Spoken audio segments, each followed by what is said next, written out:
that have a regularly scheduled program. 2 M's and an E. Okay. I still need to change some of my... part of my description from yesterday, because I think it still says Crime and Punishment Chapter 5, when in reality, the chapter that we covered from yesterday for Crime and Punishment was Chapter 6. Okay.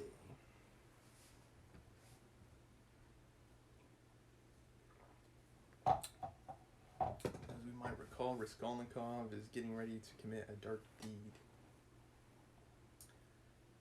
Okay, and let's see him carry it out in Chapter 7. And I think I'll have the exercise stream in 1 to 2 hours. It'll be, I think, started with mindfulness exercise and then begin with my actual routine. And the routine that I'm going to do is less rigorous. It'll be more stretch based, so it'll be easier pace. Okay. Chapter 7. The door was as before, opened a tiny crack, and again 2 sharp and suspicious eyes stared at him out of the darkness. Then Raskolnikov lost his head and nearly made a great mistake. Fearing the old woman would be frightened by their being alone, and not hoping that the sight of him would disarm her suspicions, he took hold of the door and drew it towards him to prevent the old woman from attempting to shut it again.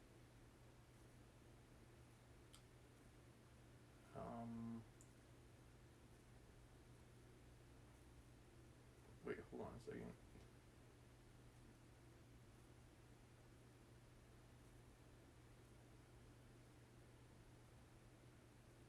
And not hoping that the sight of him would disarm her suspicions.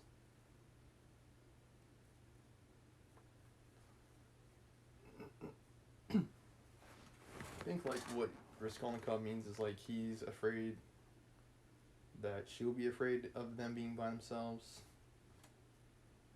I think it's like a complex of way of saying he was afraid he was going to spot him. And as a result, he's closing the door, but if she's on the other side of the door, she already knows he's there, so I don't know what he's saying that for. Yeah, I don't know. Seeing this, she did not pull the door back, but she did not let go of the handle so that he almost dragged her out with it onto the stairs. So yeah, she already knows he's there. It's like, regardless about how she feels about him being there, like she knows he's there.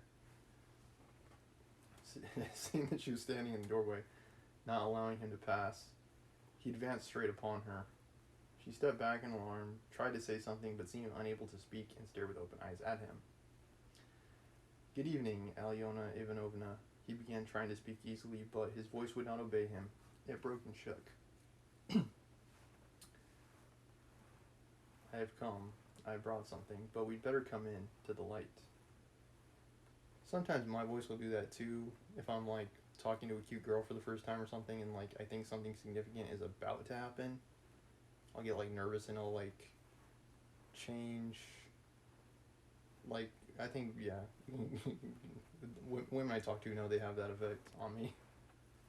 It's like he's talking differently because he's nervous.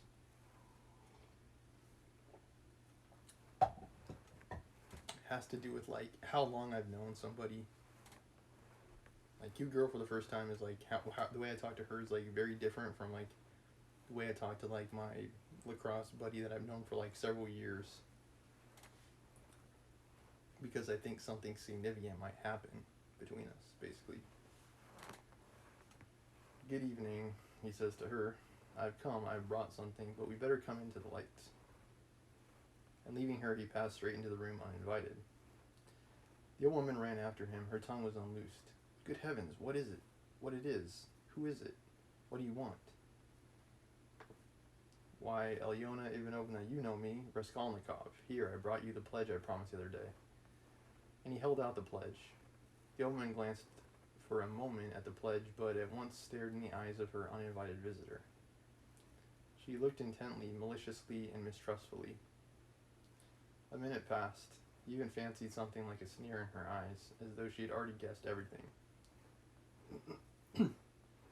Like she already knows he's up to something. Yeah, it kind of reminds me of that scene from like No One Gets Out Alive in Netflix when the immigrant girl is, what's the word, like, approached by the landlord and his brother. Like sometimes you just have like intuition, you just know something bad's gonna happen. A minute passed. He even fancied something like sneering in her eyes. She already guessed everything. He felt that he was losing his head, and he was almost frightened. So frightened that if she were to look like that and not say a word for another half minute, he thought he would have run away from her.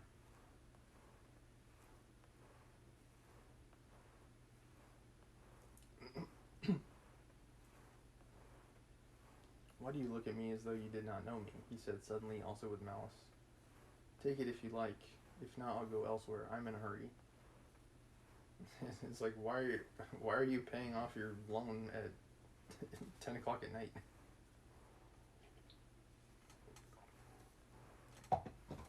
He's like, look, I don't have time to explain. I'm just trying to pay off my credit card. Why do you... Yeah. He had not even thought of saying this, but it was suddenly said it of itself. The old woman recovered herself, and her visitor's resolute tone evidently restored her confidence. But why, my good sir, all of a minute? What is it, she asked, looking at the pledge. The silver cigarette case. I spoke of it last time, you know. There was some foreshadowing in the last chapter where Raskolnikov was kind of like rehearsing his plan. Basically, like when she goes to check the pledge, I'm pretty sure he's going to hit her in the head with an axe. I'm pretty sure that's what's going to happen based on his plans from the previous chapter. We'll see if that's how it plays out, actually, because any one of a number of things might happen that can change how his plans go. But yeah, we'll see what happens. She held out her hand. How pale you are, to be sure, and your hands are trembling too. Have you been bathing or what? Fever, he answered abruptly. You can't help getting pale if you've nothing to eat, he added with difficulty articulating the words.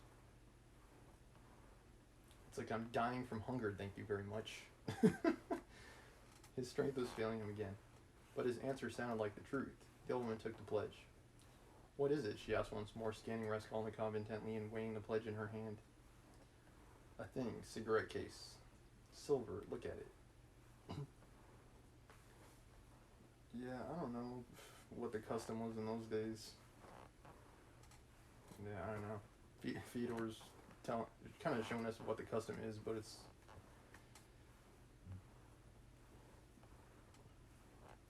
seems strange. It seems different from the way we do it nowadays.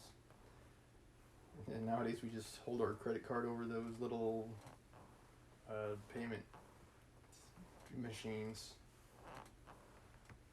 And what's really nice about nowadays is you don't even have to stick your card in half the time. You just wave it like a magic wand over those little computers and it picks up your information. Which is cool.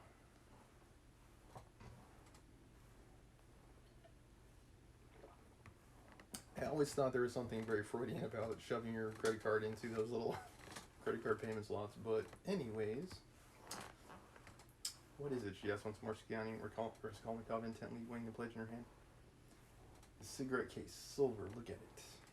It does not seem somehow like silver how he has wrapped it up. Trying to untie this, like maybe he's going to use it to pay off the debt. I'm thinking like it's made of silver, so you can take it and it'll pay off the loan. Trying to untie the string, turning to the window, to the light. All her windows were shut in spite of the stifling heat.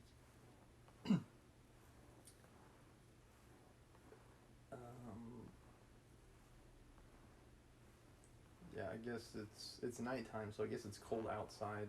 Like, it's hot inside. She left him altogether for some seconds and stood with her back to him. He unbuttoned his coat and freed the axe from the noose, but did not yet take it out altogether, simply holding it in his right hand under the coat. His hands were fearfully weak. He felt them every moment, growing more numb and more wooden. He was afraid he would let the axe slip and fall. A sudden giddiness came over him.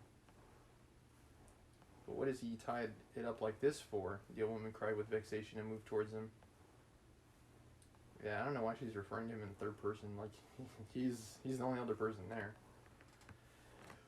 But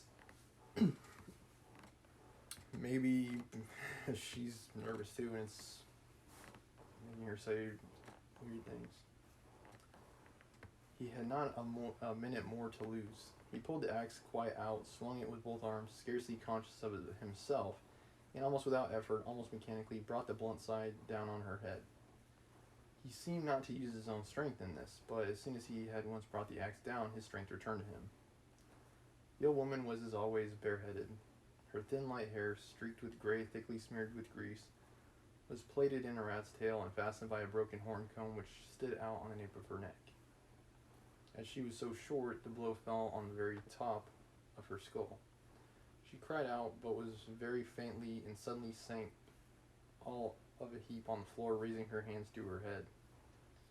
In one hand she still held the pledge. Then he dealt her another and another blow at the blunt side, and on the same spot. The blood gushed as from an overturned glass. The body fell back. He stepped back, let it fall, and at once bent over her face. She was dead. Her eyes seemed to be starting out of their sockets. Again, it's like, and Leo does this too, it's like starting, it like rolls eyes up, is what Leo says. I don't know, I think this is like a Russian expression or something that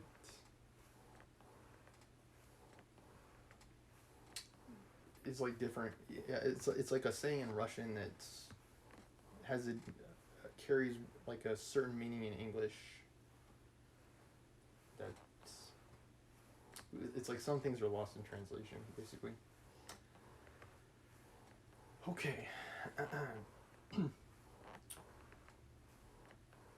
Her eyes seemed to be starting out of their sockets. The brow and the whole face were drawn and contorted convulsively. He laid the axe on the ground near the dead body and felt at once in her pocket, trying to avoid the streaming body, the same right hand pocket from which she had taken the key on his last visit. He was in full possession of his faculties, free from confusion or giddiness, but his hands were still trembling.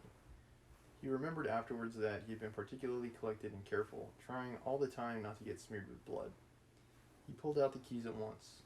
They were all, as before, in one bunch on a steel ring. He ran at once into the bedroom with them. It was a very small room with a whole shrine of holy images. Against the other wall stood a big bed, very clean and covered with a silk patchwork wadded quilt. Against a third wall was a chest of drawers. Strange to say, so soon as he began to fit the keys into the chest, so soon as he heard their jingling, a convulsive shudder passed over him. He suddenly felt tempted again to give it all up and go away, but that was only for an instant. It was too late to go back. He positively smiled at himself, when suddenly another terrifying idea occurred to his mind. He suddenly fancied that the old woman might be still alive and might recover her senses.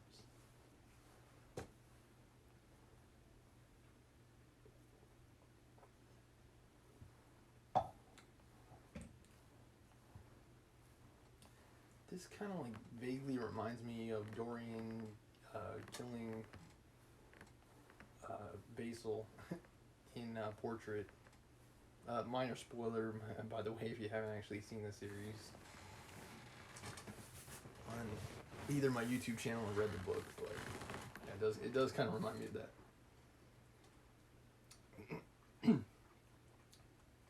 The way that they're like, they commit the murder and they're like,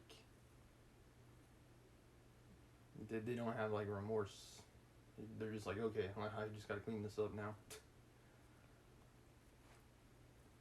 And Raskolnikov is kind of the same way, but I think for Raskolnikov it's because of money. Okay, where was I? Okay, yeah, he had to check and make sure she was dead. Leaving the keys in the chest, he ran back to the body, snatched up the axe, and lifted it once more over the old woman, but did not bring it down. like, like her head's like split open like a watermelon or something. He's like, I have to check and see if she's dead. I'm pretty sure she is. Yeah, there's no doubt that she was dead. Bending down and examining her again more closely, he saw clearly that the skull was broken and even battered in on one side. It's like, yeah, most people are not going to be able to survive that. He was about to feel it with his finger, but drew back his hand, and indeed it was evident without that. Meanwhile, there was a perfect pool of blood. All at once he noticed a string on her neck. He tugged at it, but the string was strong and did not snap, and besides, it was soaked with the blood. He tried to pull it out from the front of the dress, but something held it and prevented its coming. In his impatience, he raised the axe again to cut the string from above on the body, but did not dare, and with difficulty smearing his hand and the axe in the blood, after 2 minutes' hurried effort, he cut the string and took it off without touching the body with the axe. He was not mistaken. It was a purse. On the string were 2 crosses, one of cypress wood and one of copper, and an image in silver filigree, and with them a small greasy chamois. I'm not sure if I'm saying that right. Chamois. Yeah, chamois. It's an agile goat antelope with short hooked horns found in mountainous areas of Europe from Spain to the Caucasus.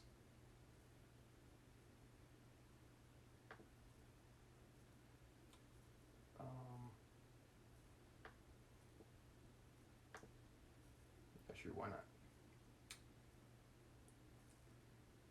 Let's look it up.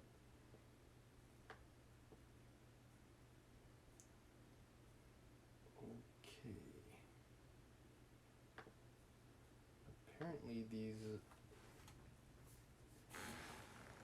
They like make these into... like... purses and stuff.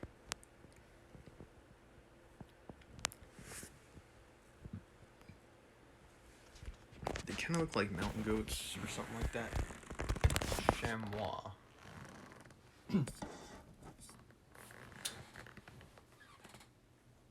Okay. Where was I? Chamois leather purse with a steel rim and ring. The purse was still very full. Raskolnikov thrust it in his pocket without looking at it, flung the crosses on the old woman's body, and rushed back into the bedroom, this time taking the axe with him. Like, yeah, it's all money motivated. Take the cash. Go. Take all the goods.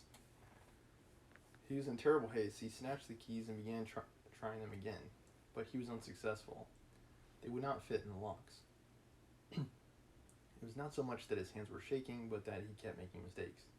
Though he saw, for instance, that a key was not the right one and would not fit, still he tried to put it in. Suddenly he remembered and realized that the big key with the deep notches, which was hanging there with the small keys, could not possibly belong to the chest of drawers. On his last visit this had struck him, but to some strong box, and that everything was hidden in that box. He left the chest of drawers, and at once fell under the bedstead, knowing that the old women usually keep boxes under their beds. And so it was there. There was a good-sized box under the bed, at least a yard in length, with an arched lid covered with red leather and studded with steel nails. The notched key fitted at once and unlocked it. At the top, under a white sheet, was a coat of red brocade lined with hareskin. Under it was a silk dress, then a shawl, and it seemed as though there was nothing below but clothes. The first thing he did was to wipe his blood-stained hands on the red brocade. It's red, and on red, blood will be less noticeable. The thought passed through his mind. Then he suddenly came to himself. I would say his logic is somewhat flawed, because blood has like a very particular tint of red, and even on a red, red clothing, for example, unless that clothing color of red perfectly matches the tint of blood, the blood is still going to be noticeable, like on the shirt or whatever it is. What more? Like blood when it dries, I think it's like you can tell like when it dries and hardens, it changes the texture of whatever it is that it was on. So it's like, yeah, it's like you gotta use shout. And even then, it's like, yeah, I don't know. I don't think I've gotten blood on anything that I have. Yeah, I don't think I've gotten blood like my own or anything like that on anything. But it may be shaving or something like that.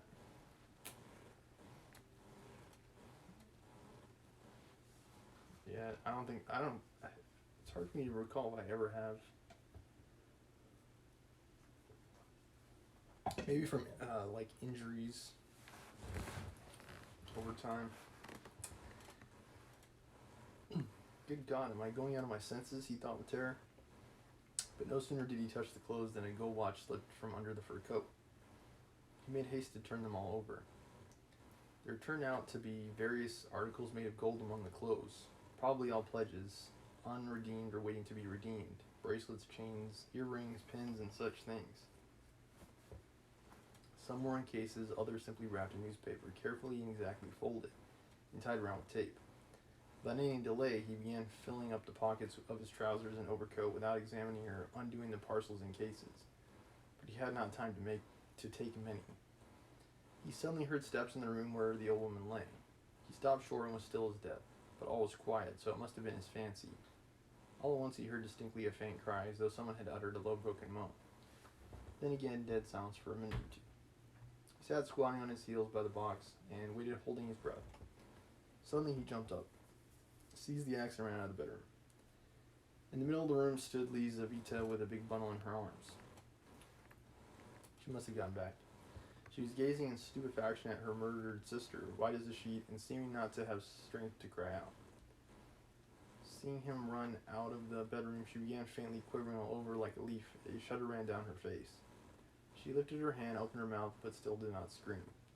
She began slowly backing away from him into the corner, staring intently, persistently at him, but still uttered no sound, as though she could not get breath to scream. He rushed at her with the axe. Her mouth twitched piteously, as one sees babies' mouths when they begin to be frightened. Stare intently at what frightens them and are on the point of screaming. And this hapless Lizaveta was so simple and had been so thoroughly crushed and scared that she did not even raise a hand to guard her face, though that was the most necessary and natural action at the moment, for the axe was raised over her face. She only put up her empty left hand, but not to her face, slowly holding it out before her as though motioning him away. The axe fell with a sharp edge just on the skull and split at one blow all the top of her head. She fell heavily at once. Raskolnikov completely lost his head, snatching up her bundle, dropped it again, and ran to the entry. Darn, I was hoping Lizaveta was gonna make it. Fear gained more and more mastery over him, especially after the second, quite unexpected murder. Yeah, that was a real sad part, was her dying.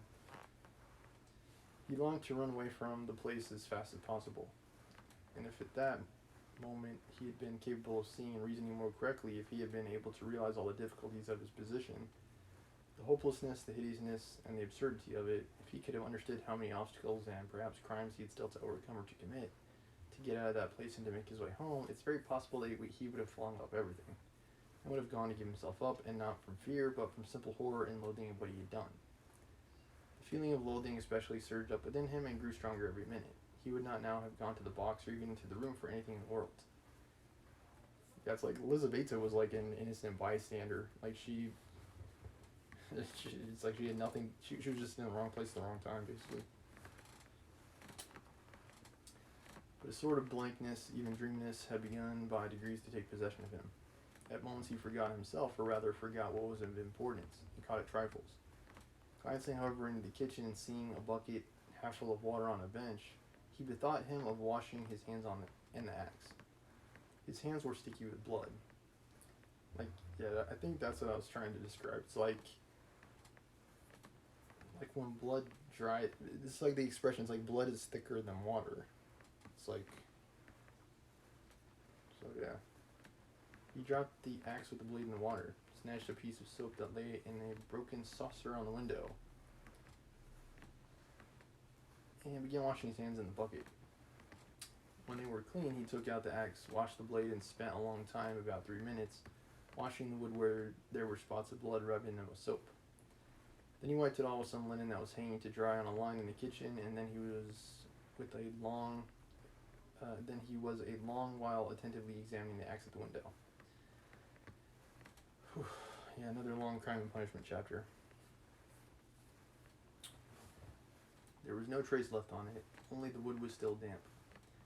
He carefully hung the axe and the noose under his coat. Then, as far as was possible in the dim light in the kitchen, he looked over his overcoat, his trousers, and his boots. At the first glance, there seemed to be nothing but stains on the boots. He wetted the rag and rubbed the boots, but he knew he was not looking thoroughly, that there might be something quite noticeable that he was overlooking.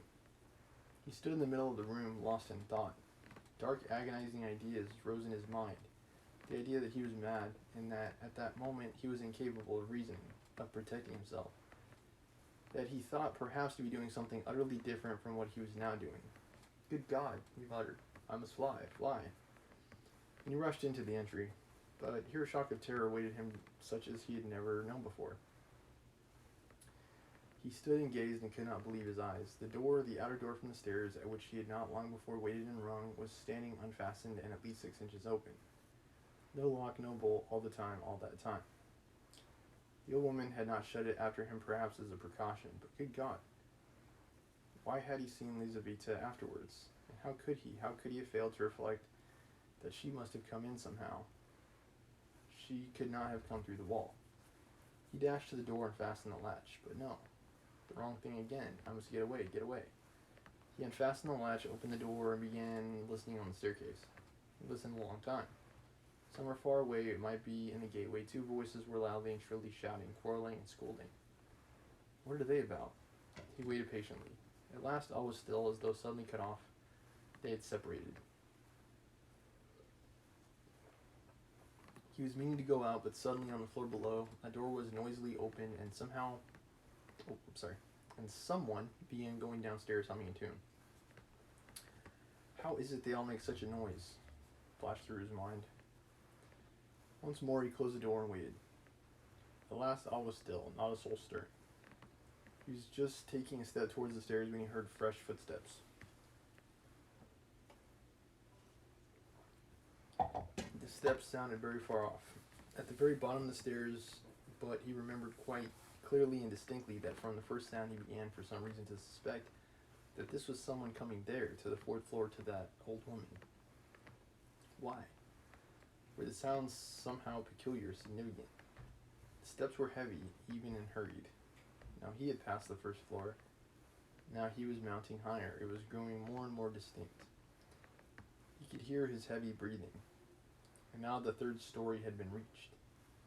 Coming here, and it seemed to him all at once that he was turned to stone, that I was like a dream in which one is being pursued, nearly caught, and will be killed, and is rooted to the spot and cannot even move one's arms. At last, when the unknown was mounting to the 4th floor, he suddenly started and succeeded in slipping neatly and quickly back into the flat and closing the door behind him. Then he took the hook and softly, noiselessly fixed it in the catch. Instinct helped him. When he had done this, he crouched, holding his breath by the door. The unknown visitor was by now also at the door. They were now standing opposite one another, as he had just been before he was standing with the old woman, when the door divided them and he was listening. The visitor panted several times. He must be a big fat man, thought Raskolnikov, squeezing the axe in his hand. It seemed like a dream indeed. The visitor took hold of the bell and rang it loudly. As soon as the tin bell tinkled, Raskolnikov seemed to be aware of something moving in the room. For some seconds he listened quite seriously. The unknown rang again, waited and silently tugged violently and impatiently at the handle of the door. Raskolnikov gazed in horror at the hook shaking in its fastening. In a blank terror, expected every minute that the fastening would be pulled out. It certainly did seem possible, so violently was he shaking it. He was tempted to hold the fastening, but he might be aware of it. Giddiness came over him again. I shall fall down, flashed through his mind, but the unknown began to speak, and he recovered himself at once. What's up? Are they asleep or murdered? Damn them, he bawled in a thick voice. Hey, Alyona Ivanovna, old witch. Lizaveta Ivanovna, hey, my beauty, open the door. Oh, damn them. Are they asleep or what? And again, enraged, he tugged with all his might 12 times at the bell. He must certainly be a man of authority and an intimate acquaintance. At this moment, light, hurried steps were heard not far off on the stairs. Someone else was approaching. Raskolnikov had not heard them at first. You don't say there's no one at home, the newcomer cried in a cheerful, ringing voice addressing the first visitor, who still went on pulling the bell. Good evening, cock. From his... Yeah, I think that's how you say it. For his voice, he must be quite young, thought Raskolnikov. Who the devil can tell? I've almost broken the lock, answered Cock. But how do you come to know me? Why, the day before yesterday, I beat you 3 times running at billiards at Gambrinus. Oh, so they're not at home? That's queer. It's awfully stupid, though. Where could the old woman have gone? I've come on business. The bodies must not be far from there. Like, there are 2 dead bodies like 10 feet away. Like, he's probably gonna see something. Even in the darkness, like, Raskolnikov hasn't had enough time to dispose of the bodies, so they're still there. It's all there. And Raskolnikov is still there too. he's still there. It's all still there.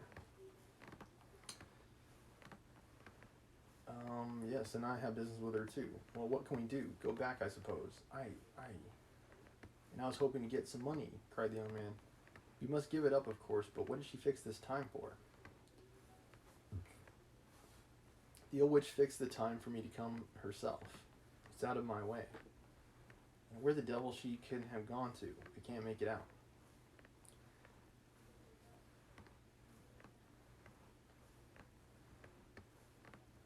She sits here from year's end to year's end, the old hag, her legs are bad, and yet here all of a sudden she's out for a walk.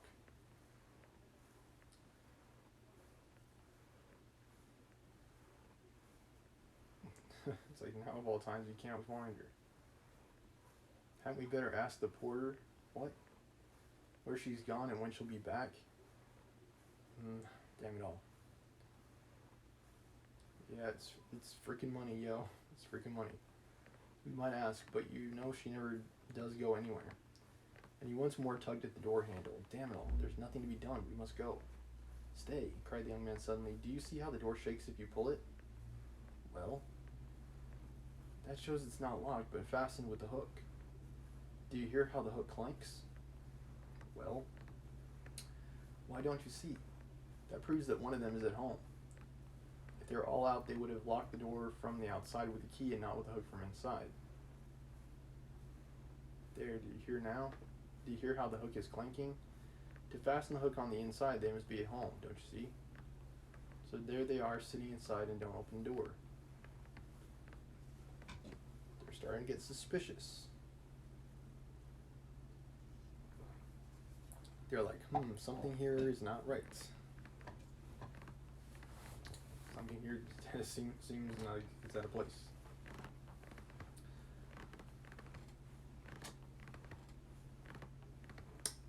Yeah, let me just say that when you're about to come upon that kind of scene, it can be pretty disturbing. Let me just say that. It can be pretty dang disturbing when you find what you were meant to find. And these random Russians are about to have that same thing happen to them.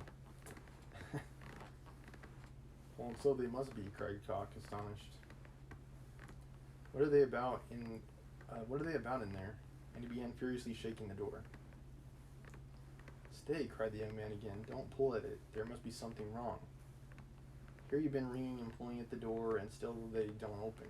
So either they've both fainted, or what? I'll tell you what, let's go fetch the porter, let him wake them up. All right. Both were going down. Still, like, can you really sleep through all that hullabaloo going on? Like,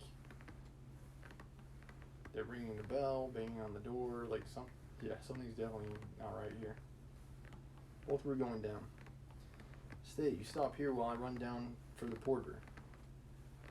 What for? Well, you'd better... Alright, I'm studying the law, you see. It's evident. There's something wrong here. Yeah, you don't need a law degree to know that something's messed up, okay?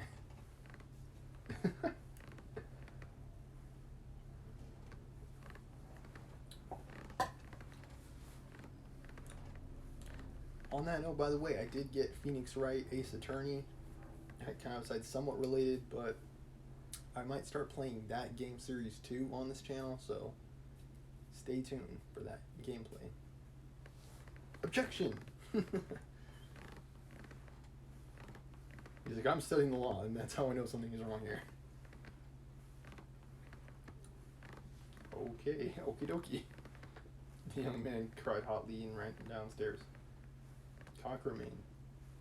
Once more he softly touched the bell, which gave one tinkle, then gently, as though reflecting and looking about him, began touching the door handle, pulling it and letting it go to make sure once more that it was only fastened by the hook. Then, puffing and panting, he bent down and began looking at the keyhole. But the key was in the lock on the inside, and so nothing could be seen. Raskolnikov stood keeping tight hold of the axe. He was in a sort of delirium. He was even making ready to fight when they should come in. While they were knocking and talking together, the idea several times occurred to him to end it all at once and shout to them through the door. Now and then he was tempted to swear at them, to jeer at them, while they could not open the door. Only make haste, was the thought that flashed through his mind. What the devil's he about? Time was passing, 1 minute and another. No one came. Cog began to be restless. What the devil? He cried suddenly, and in impatience, deserting his sentry duty, he too went down, hurrying and thumping with his heavy boots on the stairs. The steps died away. Good heavens, what am I to do? Raskolnikov unfastened the hook, opened the door. There was no sound. Abruptly, without any thought at all, he went out, closing the door as thoroughly as he could, and went downstairs. He had gone down 3 flights when he suddenly heard a loud voice below. Where could he go? There was nowhere to hide. He was just going back to the flat. Yeah, I have no idea what these houses were like in those days. Like, it sounds kind of like it was like some kind of apartment building or something, like maybe like a makeshift boarding house or something, where it's like a lot of people are living there. Yeah, I don't really know. I might have to look and see what buildings were like in those days. Somebody dashed... Oh, hey there, catch the brute. Somebody dashed out of a flat below, shouting, and rather fell than ran down the stairs, bawling at the top of his voice. Mitka, Mitka, Mitka, Mitka, Mitka, blast him. The shout ended in a shriek. The last sounds came from the yard. All was still. But at the same instant, several men, talking loud and fast, began noisily mounting the stairs. There were 3 or 4 of them. He distinguished the ringing voice of the young man. They. Filled with despair, he went straight to meet them, feeling come what must. If they stopped him, all was lost. If they let him pass, all was lost too. They would remember him. They were approaching. They were only a flight from him, and suddenly deliverance. A few steps from him on the right, there was an empty flat with the door wide open. The flat on the 2nd floor where the painters had been at work, and which, as though for his benefit, they had just left. It was they, no doubt, who had just run down shouting. The floor had only just been painted. In the middle of the room stood a pail and a broken pot with paint and brushes. In one instant he had whisked in at the open door and hidden behind the wall, and only in the nick of time they had already reached the landing. Then they turned and went up to the 4th floor, talking loudly. He waited, went out on tiptoe, and ran down the stairs. No one was on the stairs, nor in the gateway. He passed quickly through the gateway and turned to the left in the street. He knew perfectly well that at that moment they were at that flat, and they were greatly astonished at finding it unlocked, as the door had just been fastened, that by now they were looking at the bodies, that before another minute had passed they would guess and completely realize that the murderer had just been there, and had succeeded in hiding somewhere, slipping by them and escaping. Like he ducked out into the bushes or something. They would guess most likely that he had been in an empty flat while they were going up the stairs. But meanwhile, he dared not quicken his pace much, though the next turning was still nearly 100 yards away. Should he slip through some gateway and wait somewhere in an unknown street? No, hopeless. Should he fling away the axe? Should he take the cab? Hopeless, hopeless. At last he reached the turning. He sat down, he turned down it more dead than alive. Here he was halfway to safety, and he understood it. It was less risky because there was a great crowd of people, and he was lost in it like a grain of sand. Safety in numbers.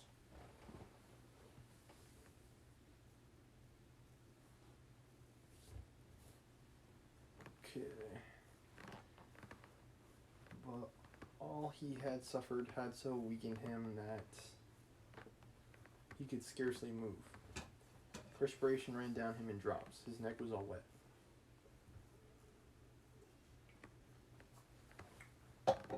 My word, he's been going. My word, he has been going it. Someone shouted at him when he came out on the canal bank. He was only dimly conscious of himself now. Again, Crime and Punishment, like really long chapters. He was only dimly conscious of himself now, and the farther he went, the worse it was. He remembered, however, that on coming out to the canal bank, he was alarmed at finding few people there and so being more conspicuous. And he had thought of turning back. Though he was almost falling from fatigue, he went a long way round so as to get home from quite a different direction. He was not fully conscious when he passed through the gateway of his house. He was already on the staircase before he recollected the axe. I don't know, it just seems like he has some blood, I think, still in his clothes, because there's no way. I think there's no way that he had enough time to remove all that evidence. Especially in those days. Like, an axe murder is pretty dang gory. Like, I expect blood to be everywhere. And yet he had a very grave problem before him. To put it back and to escape observation as far as possible in doing so. He was, of course, incapable of reflecting that it might perhaps be better not to restore the axe at all, but to drop it later on in somebody's yard. But it all happened fortunately. The door of the porter's room is closed but not locked, so that it seemed most likely that the porter was at home. But he had so completely lost all power of reflection that he walked straight to the door and opened it. If the porter had asked him, "What do you want?" he would perhaps have simply handed him the axe. But again, the porter was not at home, and he succeeded in putting the axe back under the bench, and even covering it with a chunk of wood as before. He met no one, not a soul, afterwards on the way to his room. The landlady's door was shut. When he was in his room, he flung himself on the sofa just as he was. He did not sleep, but sank into blank forgetfulness. If anyone had come into his room then, he would have jumped up at once and screamed. Scraps and shreds of thoughts were simply swarming in his brain, but he could not catch at one. He could not rest on one in spite of all his efforts. Next time we'll be beginning part 2. Chapter 1. Long, long chapters. Let me see if I can figure it out.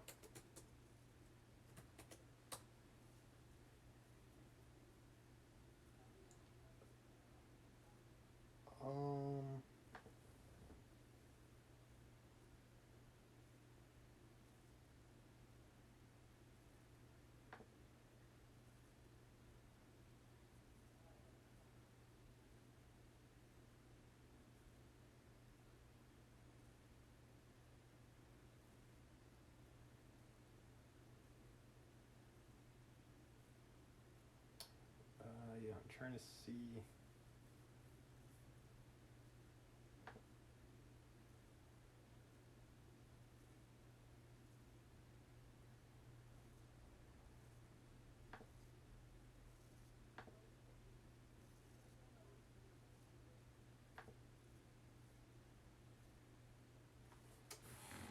Okay, I'll show you guys what I think it looks like and what Google's showing me. flip. I think it's kind of like that. So like when Fedor's writing about how people are going up and down the stairs, I think it was like that. And then like that area right there is like the flat. That's like where everyone is. And about the rooms themselves, I don't actually know. It might have been like this. It might have been like that.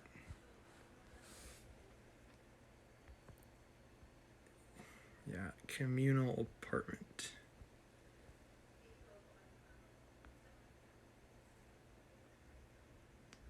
Yeah, I think it was a communal apartment that the Ivanovich sisters were killed in.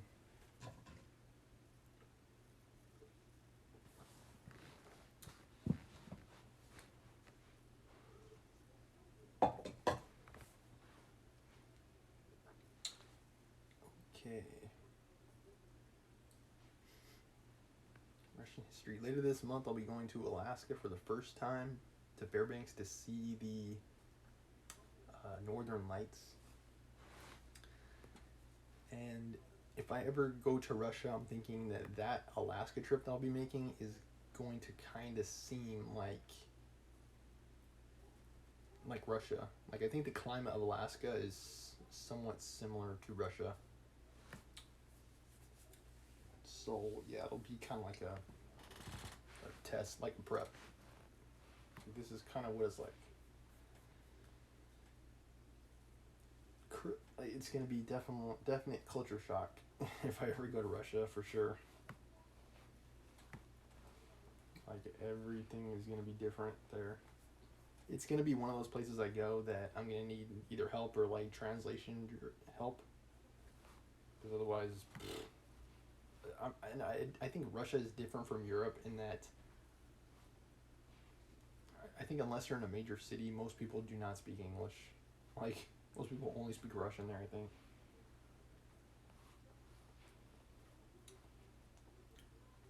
And what also sucks is Russian is not... It's like, yeah, Russian is not like German. Where German, it's kind of like what I was referencing before, where it's like, even if you don't know German, if you do speak English, some of the words sound similar. It's like Spanish and French.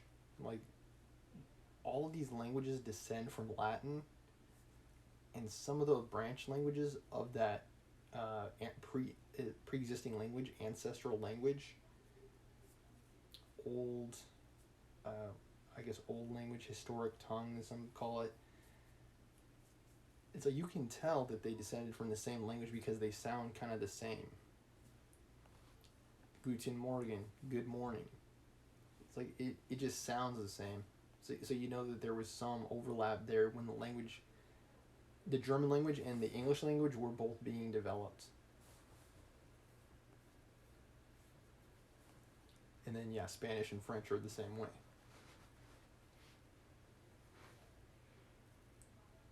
It's like uno, dos, tres, un, deux, trois. So it sounds the same. It sounds the same. Okay.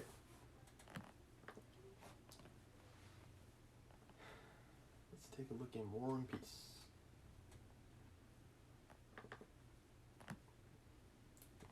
Crime and Punishment is shorter than War and Peace. I can already tell you because we are already 17% of the way through Crime and Punishment.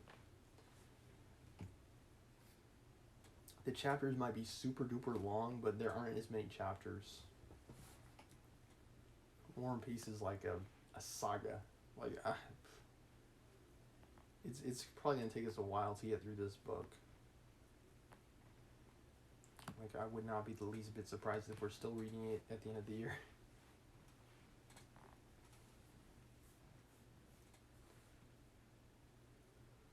Okay, chapter 12. Prince Andrew's meeting with Emperor Francis. At the levee, Prince Andrew stood among the Austrian officers as he had been told to, and the Emperor Francis merely looked fixedly into his face and just nodded to him with his long head. But after it was over, the adjutant he had seen the previous day had seen the previous day, ceremoniously informed Bolkonsky that the emperor desired to give him an audience. The Emperor Francis received him standing in the middle of the room. Before the conversation began, Prince Andrew was struck by the fact that the emperor seemed confused and blushed as if not knowing what to say. "Tell me, when did the battle begin?" he asked hurriedly. Prince Andrew replied, then followed other questions just as simple. Was Kutuzov well? When had he left Krems? And so on. So he's basically asking for a rundown of what happened at the Battle of Dürnstein. The emperor spoke as if his sole aim were to put a given number of questions. The answers to these questions, as was only too evident, did not interest him.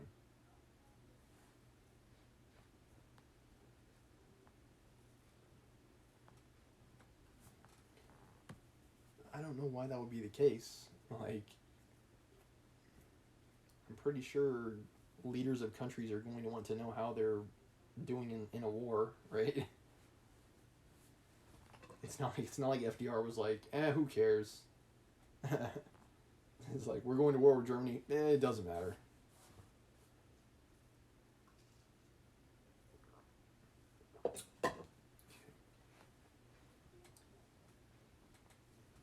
At what o'clock did the battle? At what o'clock did the battle begin? Asked the emperor.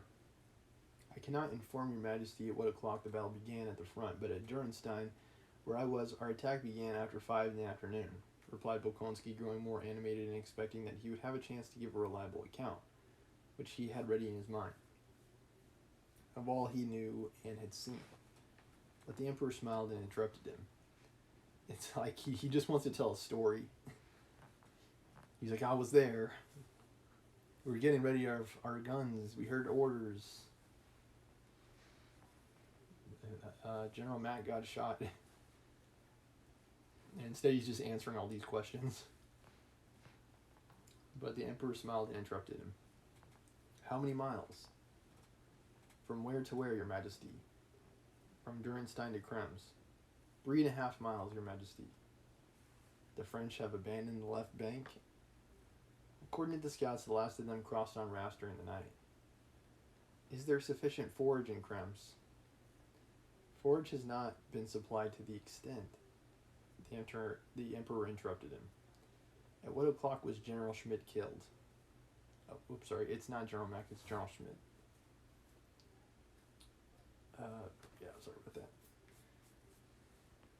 At 7 o'clock, I believe. At 7 o'clock, it's very sad. Very, very sad. I mean, that's one of his best generals, so he's like, dang. I think is Austria going to be, like, knocked out by Napoleon? I think they are. I think they're going to lose. I think they're going to get conquered by Napoleon, I think. The emperor, because Napoleon gets as far as invading Russia. Minor spoilers, by the way, but he gets as far as invading Russia. Like he covers a lot of ground.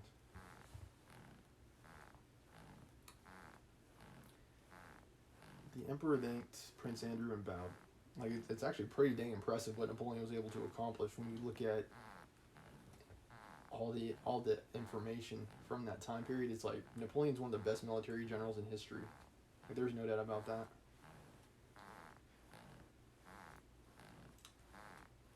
Prince Andrew withdrew and was immediately surrounded by courtiers on all sides. Everywhere he saw friendly looks and heard friendly words. Yesterday's adjutant reproached him for not having stayed at the palace and offered him his own house. The Minister of War came up and congratulated him on the Maria Theresa Order of the Third Grade, which the Emperor was conferring on him. The Empress Chamberlain invited him to see Her Majesty. The Archduchess also wished to see him. He did not know whom to answer, for a few seconds collected his thoughts. Then the Russian ambassador took him by the shoulder, led him to the window, and began to talk to him. Contrary to Bilibin's forecast, the news he had brought was joyfully received. Yeah, Bilibin, he was the negative Nancy. Basically, he's like, it wasn't a flawless victory. Oh, well, that sucks. It's like, it's a victory against Napoleon, dude. What do you want? It's like, yes, Schmidt died, but When you consider that it's a victory against the French army in their friggin' prime, I think that's pretty good. A Thanksgiving service was arranged. Kutuzov was awarded the Grand Cross of Maria Theresa, and the whole army received rewards. Wolkonsky was invited everywhere and had to spend the whole morning calling on the principal Austrian dignitaries. Between 4 or 5 in the afternoon, he made all his calls. He was returning to Bilbin's house, thinking out a letter to his father about the battle and his visit to Brunn. At the door, he found a vehicle half full of luggage. Franz, Bilbin's man, was dragging a portmanteau with some difficulty out the front door. Is that like a suitcase? Yeah, it is. It's a large suitcase. Before returning to Bilbin's, Prince Andrew had gone to a bookshop to provide himself with some books for the campaign, and had spent some time in the shop. "What is it?" he asked. "Oh, Your Excellency," said Franz, with difficulty rolling the portmanteau into the vehicle. "We are to move on still farther. The scoundrel is again at our heels." "Huh? What?" asked Prince Andrew. Bilbin came out to meet him. His usually calm face showed excitement. "There now, confess that this is delightful," said he. "This affair of the Thabor Bridge at Vienna, they've crossed without striking a blow." Prince Andrew could not understand. "But where do you come from not to know what every coachman in the town knows?" "I come from the Archduchess. I heard nothing there." "You didn't see that everybody's packing up?" "I did not. What is it all about?" inquired Prince Andrew impatiently. "What's it all about? Why, the French have crossed the bridge that Augsburg was defending. The bridge was now blown up, so Murat is now rushing along the road to Brunn and will be here in a day or two." "What, here? Why did they not blow up the bridge if it was mined?" "That is what I ask you. No one, not even Bonaparte, knows why." Bolkonsky shrugged his shoulders. "But if the bridge is crossed, it means that the army too is lost." "It will be cut off," said he. "That's just it," answered Bilbin. "Listen, the French enter Vienna as I told you." "Very well. Next day, which was yesterday, those gentlemen, Messieurs Lamarche." It's all French. They're gonna tell me what it means. Yeah, Vienna's the capital of Austria, I think. So the French are like reinforcing their position. They're reinforcing their army, making it stronger, getting ready to push the Russian and Austrian lines back. Murat, Lanes, and Villard mountain ride to the bridge. Observed that all three are Gascons. "Gentlemen," says one of them, "you know the Thabor Bridge is mined and doubly mined, and that there are menacing fortifications at its head, and an army of 15,000 men has been ordered to blow up the bridge and not let us cross. But it will please our sovereign and Emperor Napoleon if we take this bridge, so let us three go and take it." "Yes, let's," say the others. And off they go and take the bridge, cross it, and now with their whole army are on this side of the Danube, marching on us, you and your lines of communication. The marshals. That's what that French means. "Stop jesting," said Prince Andrew sadly and seriously. This news grieved him, and yet he was pleased. As soon as he learned that the Russian army was in such a hopeless situation, it occurred to him that it was he who was destined to lead it out of this position. That there was the Toulon that would lift him from the ranks of obscure officers and offer him the first step to fame. It's all about chasing those titles, those awards, those military medallions. Listening to Bilbin, he was already imagining how on reaching the army he would give an opinion at the war council which would be the only one that could save the army. It's like all for glory. And how he alone would be entrusted with the executing of the plan. "Stop this jesting," he said. "I'm not jesting," Bilbin went on. "Nothing is truer or sadder. These gentlemen ride onto the bridge alone and wave white handkerchiefs. They assure the officer on duty that they, the marshals, are on their way to negotiate with Prince Augsburg. He lets them enter the tete de pont. They spin him 1,000 gasconades, saying that the war is over, that the Emperor Francis is arranging a meeting with Bonaparte, that they desire to see Prince Augsburg, and so on. The officer sends for Augsburg.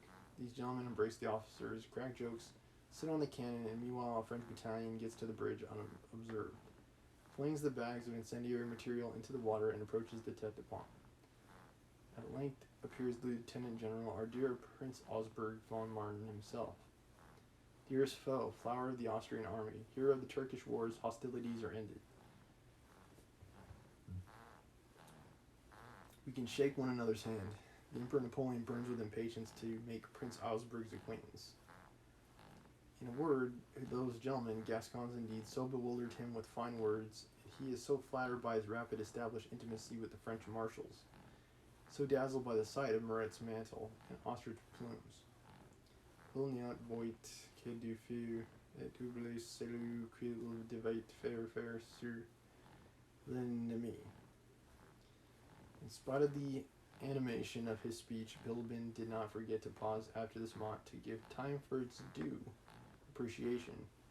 The French battle rushes to the bridgehead, spikes the guns, and the bridge is taken. But what's best of all, he went on, his excitement subsiding under the delightful interest of his own story, is that the sergeant in charge of the cannon, which was to give the signal to fire the mines and blow up the bridge, the sergeant, seeing that the French troops were running onto the bridge, was about to fire, but Land stayed his hand. The sergeant, who is evidently wiser than his general, goes up to Augsburg and says, Prince, you're being deceived. Here are the French.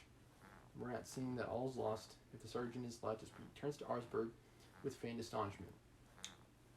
He's a true Gascon, and says, I don't recognize the world-famous Austrian discipline if you allow a subordinate to address you like that. It was a stroke of genius. Prince Augsburg feels his dignity at stake and orders the sergeant to be arrested. Come, you must own that this affair of the Tower Bridge is delightful. It's not exactly stupidity nor rascality. Bridgehead. 2. That their fire gets into his eyes and he forgets that he ought to be firing at the enemy. Yes, the French take a bridge. They're going to take a lot more than that bridge, by the way. It may be treachery, said Prince Andrew, vividly imagining the grey overcoats, wounds, and smoke of gunpowder. The sounds of firing and the glory that awaited him. Again, glory chasing. Prince Andrew's glory chasing. He's like, I can think of how I'm going to be recognized by the Emperor, or, Tsar Alexander, for all my accomplishments. Hell knight me, no lord me. Pocahontas reference. Not that either. That puts the court in too bad a light, replied Bilibin. It's not treachery, nor rascality, nor stupidity. It's just as at home. It is. It seemed to be trying to find the right expression. Says du Mac. Nous sommes Mac. It's a bit of Mac. We are Macked. He concluded, feeling that he had produced a good epigram, a fresh one that would be repeated. So it's like we got Macked. We got Zuckerberg. But in this context, it's about military. It's about military victories. His hitherto puckered brow became smooth as a sign of pleasure, and with a slight smile he began to examine his nails. Where are you off to? He said suddenly to Prince Andrew, who had risen and was going toward his room. I'm going away. Where to? To the army. But you meant to stay another 2 days? But now I'm off at once. And Prince Andrew, after giving directions about his departure, went to his room. Do you know, mon cher, said Bilibin, following him, I have been thinking about you. Why are you going? And in proof of the conclusiveness of his opinion, all the wrinkles vanished from his face. Prince Andrew looked inquiringly at him and gave no reply. Why are you going? I know you think it your duty to gallop back to the army now that it's in danger. I understand that, mon cher, it is heroism. Not at all, said Prince Andrew. But as you are a philosopher, be a consistent one. Look at the other side of the question and you will see that your duty to the contrary is to take care of yourself. Leave it to those who are no longer fit for anything else.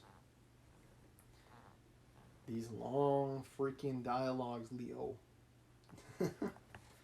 Mega long dialogues. You've not been ordered to return and have not been dismissed from here. Therefore you can stay and go with us wherever our ill luck takes us. They say we're going to Olmütz, and Olmütz is a very decent town. You and I will travel comfortably in my caleche, which I believe is a carriage.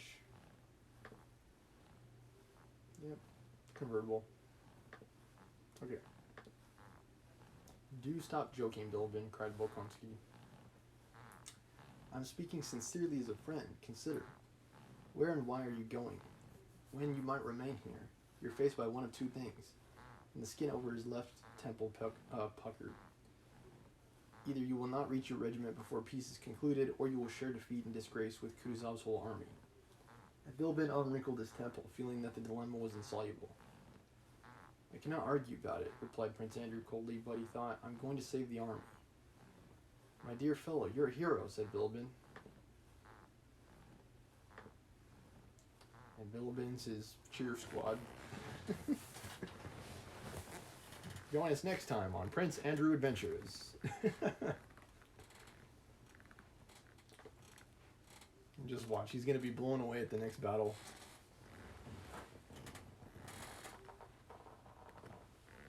I don't know.